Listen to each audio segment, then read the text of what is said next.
అందుకనే అలర్ట్ చేయాలి. వైవి సుబ్బారెడ్డికి ఇంకోళ్ళకి వదిలేసి సైలెంట్గా ఉండడం వల్ల కదా ఆ పరాజయం చూడాల్సి వచ్చింది. అది సాధ్యం కాదు. ఇప్పుడు నేను తెలుగుదేశం వాళ్ళు ఓ నవ్వు వచ్చింది ఆ పేపర్లో రాయడం కానీ వాళ్ళు చెప్పడం కానీ మేము నైతిక విలువలకు పాటించి పోటీలో లేమంటే, మరి ఈ నైతిక విలువలు వివేకానంద రెడ్డి దగ్గర ఏమైంది? వివేకానంద రెడ్డి ఎందుకు ఓడిపోయాడు? అప్పుడు స్థానిక సంస్థల ఎమ్మెల్సీనేగా. అప్పుడు స్థానిక సంస్థల ఎమ్మెల్సీ ఎన్నికల్లోనే కదా బీటెక్ రవి గెలిచింది. అక్కడ హైయెస్ట్ ఎవరికి ఉంది? వైసీపీకి ఉంది. వైసీపీకి హైయెస్ట్ ఉండగా మరి బీటెక్ రవి ఎట్ట గెలిచాడు ఆ రోజున 2019 ఎలక్షన్స్కి ముందు? అంటే మరి అప్పుడు విలువలు లేవా? ఇప్పుడు కొత్తగా తెచ్చుకున్నారా ఏంటి విలువలు? రెండోది పొంగనూరు, చిత్తూరు, విశాఖపట్నం స్థాయి సంఘ ఎన్నికలు ఇట్లా మున్సిపాలిటీలు ఇట్లా మార్చేసినప్పుడు ఏం విలువలు లేవును. ఇక్కడేమో మనకి తగిన మెజార్టీ రాకపోతే విలువలు వచ్చినాయా? అదే కదా ట్రై చేశారు.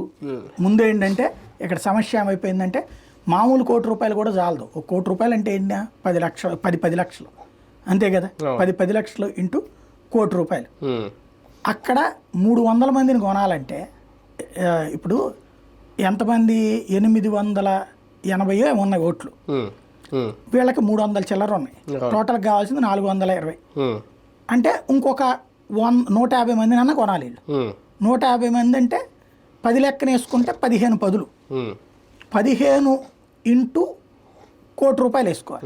అంటే 15 కోట్ల రూపాయలు అక్కడికి అవుతుంది. అంటే ₹1 15 లక్షల